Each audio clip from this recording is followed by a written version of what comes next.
Police મથકમાં 5 વર્ષથી ફરાર મહિલા આરોપી ઝડપાઈ હતી.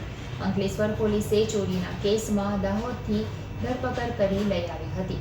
પેરોલ ફ્લો સ્કોડની ટીમ દાહોદ જિલ્લામાં તપાસમાં હતી તે દરમિયાન માહિતીના આધારે ઝડપી પાડી હતી.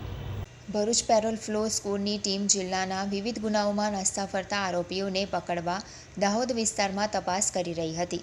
આ દરમિયાન તેમને અંકલેશ્વર શહેર એ ડિવિઝન પોલીસ મથકમાં 2020માં ચોરીના ગુનામાં ફરાર લીલાબેન વિશે માહિતી મળી હતી. પેરોલ ફ્લો સ્કોડ પોલીસ ટીમે દાહોદના ગરબડા વિસ્તારમાંથી આરોપી લીલાબેન ઉર્ફે મિંદીબેન સુરેશભાઈ દેહદારને પકડી પાડી હતી.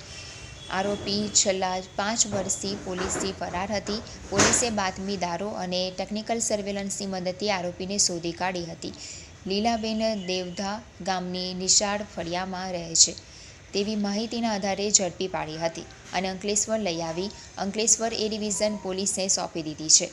હાલ પોલીસે કાયદેસરની કાર્યવાહી શરૂ કરી છે.